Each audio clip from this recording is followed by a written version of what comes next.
حج إبراهيم في ربه أن آتاه الله الملك إذ قال إبراهيم ربي الذي يحيي ويميت قال أنا أحيي وأميت قال إبراهيم فإن الله يأتي بالشمس من المشرق فأت بها من المغرب فبهت الذي كفر والله لا يهدي القوم الظالمين أو كالذي مر على قرية وهي خاوية على عروشها قال أنى يحيي هذه الله بعد موتها فأماته الله 100 عام ثم بعثه قال كم لبثت قال لبثت يوما أو بعض يوم قال بل لبثت 100 عام فانظر إلى طعامك وشرابك لم يتسنه وانظر إلى حمارك ولنجعلك آية للناس وانظر إلى العظام كيف ننشزها ثم نكسوها لحما فلما تبين له قال أعلم أن الله على كل شيء قدیر. صدق اللہ. پہلے اس آیت پاک کا ترجمہ دیکھیے. اللہ فرماتا ہے الم تر، اے نبی کیا آپ نے نہیں دیکھا، الی الذی، اس شخص کی طرف، آج جس نے حجت بحث کی، ابراہیم سے، فی ربہ، ان کے رب کے بارے میں، ان آتاہ اللہ الملک، کیونکہ اللہ نے دے رکھی تھی اس کو سلطنت اور بادشاہت. اذ قال، جب کہا ابراہیم، حضرت ابراہیم نے، ربی الذی، میرا رب تو وہ ہے، یحیی، جو زندہ کرتا ہے، ویمیت، اور موت دیتا ہے. قال، تو وہ کہنے لگا، انا احیی، میں بھی زندہ کر سکتا ہوں، وامیت، اور میں بھی موت دے سکتا ہوں. قال ابراہیم، تو فرمایا حضرت ابراہیم نے، فإن اللہ، بے شک میرا اللہ، یاتی بالشمس من المشرق، نکالتا ہے سورج کو مشرق سے، فاتی بہا، لہذا تو نکال دے، من المغرب، اس کو مغرب سے، فبہت الذی کفر، تو حیران ہو گیا، مبہوت ہو کر رہ گیا، ہکا بکا رہ گیا، کوئی جواب نہ دے سکا، الذی کفر، وہ شخص جس نے کفر کیا، یعنی وہ بحث کرنے والا شخص. واللہ، اور اللہ، لا یہدی القوم الظالمین، ظالم قوم کو ہدایت نہیں دیتا. اس آیت پاک میں اللہ رب العزت نے حضرت ابراہیم اور نمرود کے واقعے کا تذکرہ فرمایا. اب یہ واقعہ کب کا ہے؟ بعض مفسرین یہ فرماتے ہیں کہ حضرت ابراہیم علیہ السلام کو آگ میں ڈالنے سے پہلے یہ واقعہ پیش آیا، جو نمرود کے پاس ان کی حجت ہوئی حضرت ابراہیم کی. اور بعض مفسرین یہ فرماتے ہیں آگ میں ڈالے جانے کے بعد یہ واقعہ پیش آیا. وہ تفصیل تو آپ لوگوں نے سنا ہوگا، آگے آئے گی وہ تفصیل 7ویں پارے کے اندر پوری وضاحت کے ساتھ میں، کہ حضرت ابراہیم علیہ السلام پوری قوم سال میں ایک میلہ لگتا تھا، اس میں جایا کرتی تھی. حضرت ابراہیم علیہ السلام میلے میں نہیں گئے اور انہوں نے بہانہ کر لیا کہ بھائی میں نہیں جا سکتا، میں بیمار ہوں، انا سقیم. پوری قوم چلی گئی، پورا شہر خالی ہو گیا. انہوں نے موقع اچھا جانا اور سب سے بڑا بت خانہ جو تھا ان کا، جہاں پر سارے ان کے معبود اور خدا بیٹھے ہوئے تھے، ہتھوڑا لے کر اس کے اندر گھس گئے اور سب کو توڑ ڈالا. کسی ناک، کسی کی آنکھ، کسی کا ہاتھ، یعنی کسی کو چھوڑا نہیں۔ ان میں جو سب سے بڑا تھا سب کو توڑنے کے بعد ہتھوڑا اسی کے اوپر رکھ دیا اور چلے گئے۔ اب جب سب آئے اندر گھسے تو پورا منظر ہی چینج، کوئی صحیح سالم نہیں۔ اب ہنگامہ مچ گیا، یہ کام کس نے کیا؟ تو کچھ لوگوں نے تذکرہ کیا کہ بتوں کی برائی جو ہے نا وہ ابراہیم نام کا ایک وہی کرتا ہے، ان بتوں کی برائی ہو نہ ہو اسی کا کام ہے۔ تو حضرت ابراہیم علیہ السلام کو پکڑا کر لایا گیا، سوال کیا کہ کیا تم نے ہمارے معبودوں کے ساتھ یہ کیا ہے؟ تو ایک لمبا سوال و جواب ہوا۔ حضرت ابراہیم نے آخر میں یہ جواب دیا کہ دیکھو ایسا ہے کہ جو ان میں بڑا ہے وہ تو صحیح سالم، اسی سے پوچھ لو کہ کس نے کیا ہے۔ تو حضرت ابراہیم سے کہنے لگے تم کو معلوم نہیں کہ یہ بات نہیں کرتے؟ حضرت ابراہیم نے کہا جو بات نہ کر سکے وہ خدا کیسے ہو سکتا ہے؟ تو اب ان کے پاس کوئی دلیل تو رہ نہیں گئی اس وقت، تو انہوں نے کہا اب بس یہی کام کرو کہ اس کو جلا دو۔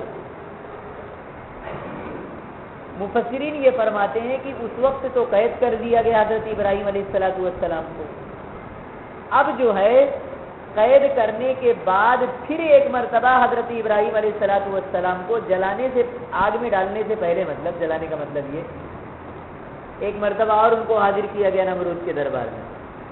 تو نمرود نے ان سے یہ پوچھا اچھا یہ بتاؤ تم جس خدا کا تذکرہ کرتے وہ کون سا ایسا خدا ہے جس کے اندر خصوصیت ہے کہ میرے سے بھی اچھا ہو سکتا ہے؟ کون سا ہے تمہارا ایسا رب اور معبود جس کا تذکرہ تم کرتے ہو نہیں میرے علاوہ کوئی اور تمہارا رب ہے؟ تو حضرت ابراہیم علیہ السلام نے جواب دیا میں جس خدا کو مانتا ہوں، جس خدا کے آگے سر جھکاتا ہوں، وہ ذات ہے جو زندگی عطا کرتا ہے اور موت عطا کرتا ہے۔ تو نمرود کہنے لگا یہ کوئی بڑی بات ہے، یہ تو میں بھی کر لیتا ہوں، یہ تو میں بھی کر سکتا ہوں، تو تم مجھے مانو خدا۔ تو کیا کیا اس نے؟ جیل سے 2 قیدیوں کو منگوایا جو واجب القتل تھے، جن کی گردن ماری جانی تھی، سزائے موت جن کو ہو چکی تھی، یہ سمجھ لیجیے۔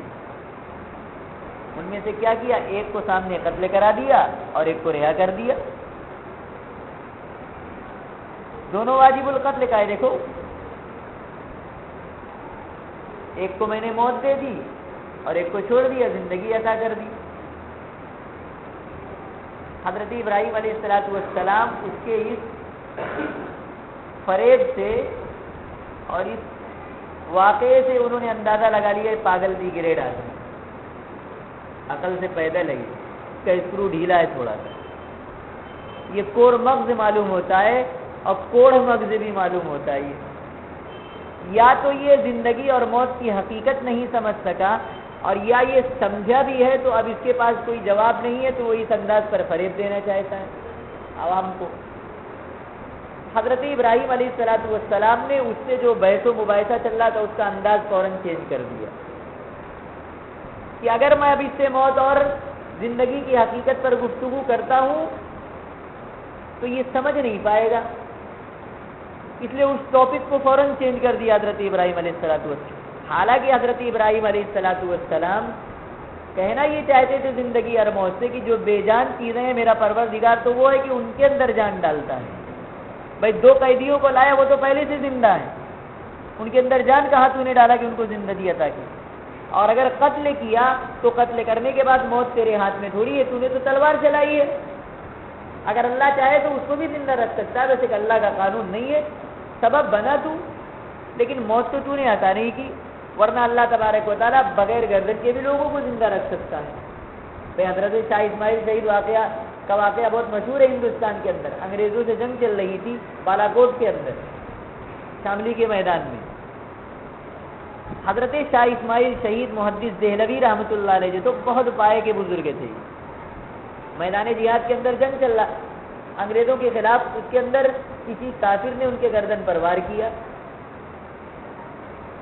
گردن زمین پر گر گئی، انہوں نے قسم کھائی کہ اللہ کی قسم جب تک تجھے نہیں مار لوں گا تب تک نہیں مروں گا۔ بتاتے ہیں کہ اس کے پیچھے بغیر گردن کے 3 کلومیٹر تک گئے حضرت دوڑتے ہوئے، اور 3 کلومیٹر دوڑنے کے بعد اس کی گردن پر وار کیا، جب وہ گرا تو وہیں خود بھی گر گیا۔ تو بغیر گردن کے بھی اللہ زندگی ادا کر سکتا۔ تو یہ موت اور زندگی کی حقیقت کو نہیں سمجھ سکا، یا تو سمجھا لیکن دھوکہ دینا چاہتا تھا کہ اس انداز کو اپنایا اس نے۔ حضرت ابراہیم علیہ السلام نے فوراً ٹاپک چینج کر دی، انہوں نے کہا میرا رب تو وہ ہے کہ جو سورج کو مشرق سے نکالتا ہے، اگر تو بھی خدا ہے واقعی تو اپنے خدائی کے اندر سچا نکال دے اس کو مغرب سے، جہاں سے خدا نکالتا ہے اس کے اپوزٹ کر کے دکھا دے۔ تو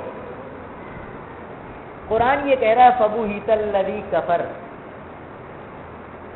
وہ کافر مبہوت ہو کر رہ گیا، بالکل ہکا بکا ہو کر رہ گیا، بالکل حیران اور سجدر ہو گیا، بالکل بے جواب ہو گیا۔ یہ فبوہیتا کا سب ترجمہ کر سکتے ہیں آپ، کوئی جواب نہیں بن پڑا اس کا، بالکل خاموشی اختیار کر لی۔ سمجھ میں آئی بات؟ اس دلیل کا کوئی جواب نہیں دے پایا۔ اب یہاں یہ ہو سکتا ہے وہ یہ کہہ سکتا تھا بھئی ٹھیک ہے تمہارا خدا مشرق سے سورج نکالتا ہے اور مغرب میں ڈباتا ہے، ایسا کر کے دکھا دو کہ وہ مغرب سے نکال دے مشرق میں ڈبا دے، کہہ سکتا تھا وہ، لیکن اس نے کہا کیوں نہیں؟ مفسرین یہ فرماتے اس کے دل میں یہ بات ہی نہیں آئی، اللہ نے ڈالی ہی نہیں وہ بات۔ کیوں؟ ایک وجہ تو یہ فرماتے ہیں وجہ اس کی کہہ سکتا تھا، لیکن اللہ نے اس کے دل میں یہ بات اس وجہ سے نہیں ڈالی کہ اللہ کا ایک قانون بنا ہوا ہے کہ مغرب سے سورج نکلے گا اس وقت جب قیامت آئے گی۔ اگر یہ مطالبہ کر لیتا تو حضرت ابراہیم علیہ السلام اللہ سے دعا کر کے اس مطالبے کو بھی پورا کر دیتے اور قیامت اسی وقت سے آ جاتی، کہ اللہ کے قانون کے خلاف ہو جاتا۔ اب مفسرین دوسری وجہ یہ بیان کرتے ہیں کہ اس نے خود اس وجہ سے مطالبہ نہیں کیا کہ جانتا تھا کہ ابراہیم اللہ کے نبی ہیں، اگر میں نے یہ مطالبہ کر لیا تو یہ پورا کر دکھلائیں گے، اور رہی صحیح عزت جو ہے اس کے بھی لینے کے دینے پڑ جائیں گے۔ ابھی تک تو لوگ کشمکش میں ہو رہے ہیں میری خدائی میں، سلطنت بھی ہاتھ سے چلی جائے گی، سب تو اسی کی طرف چلے جائیں گے۔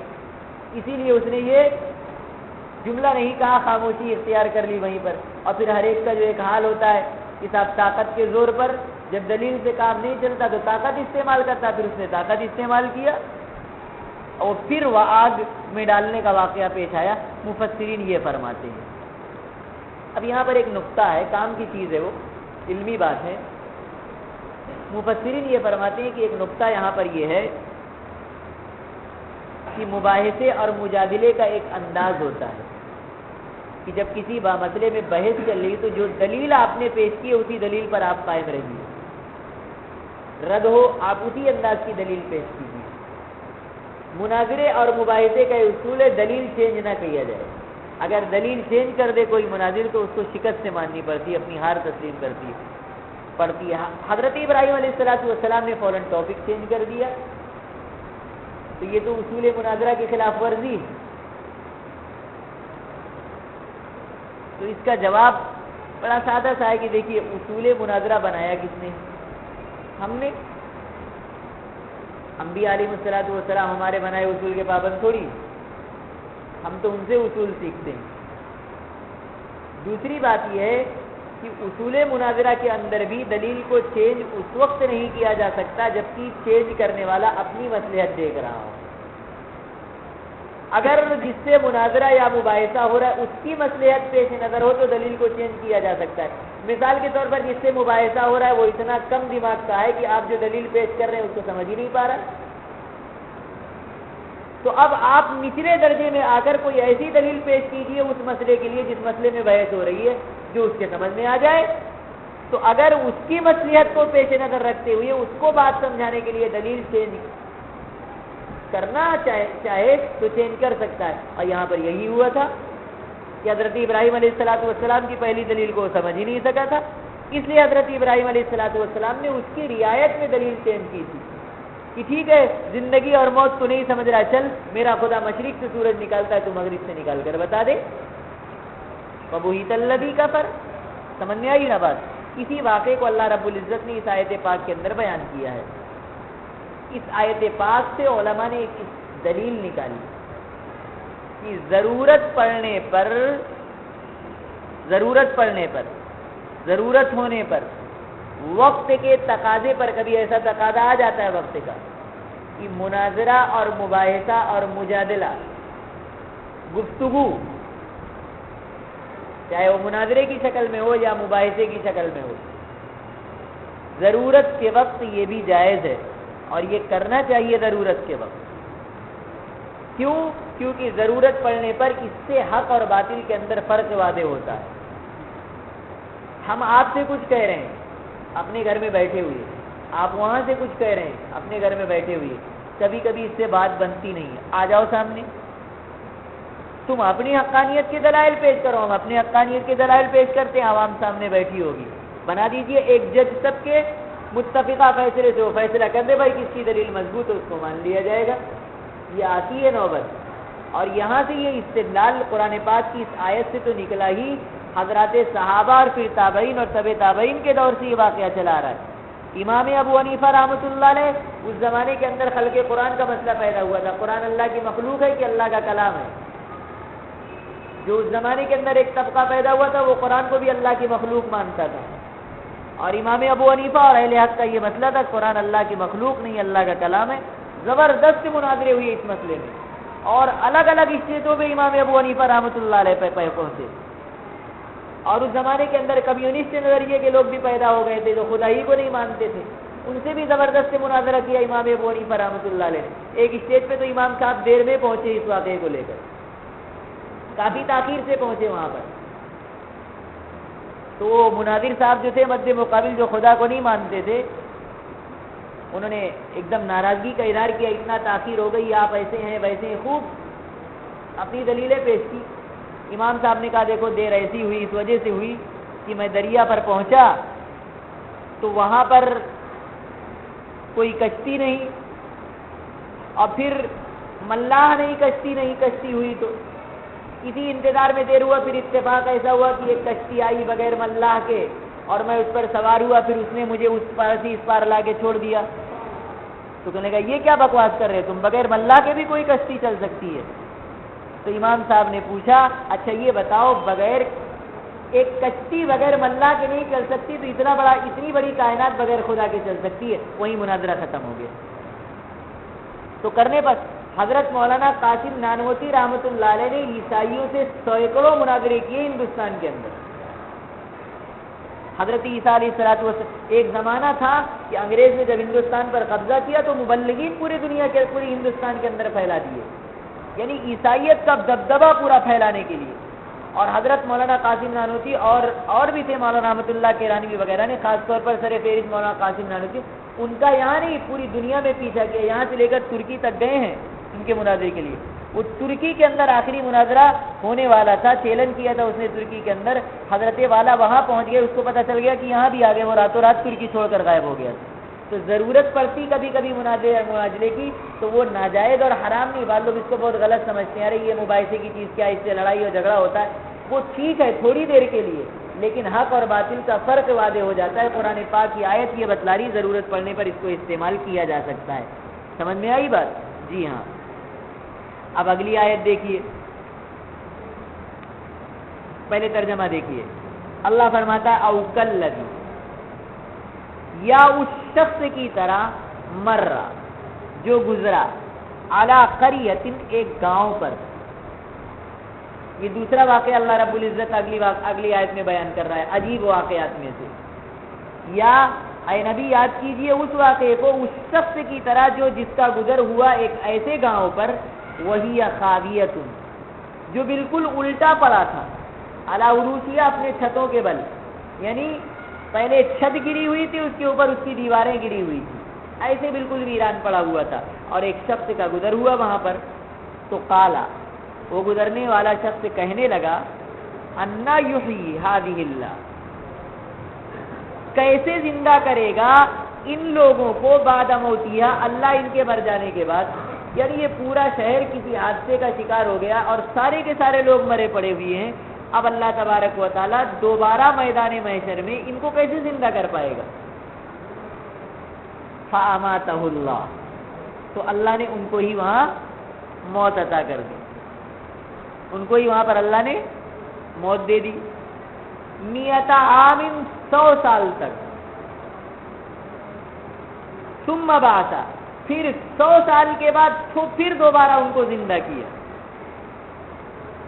اور زندہ کرنے کے بعد قال، اللہ نے ان سے سوال کیا کم لبثت، کتنے دن یہاں تھے تم؟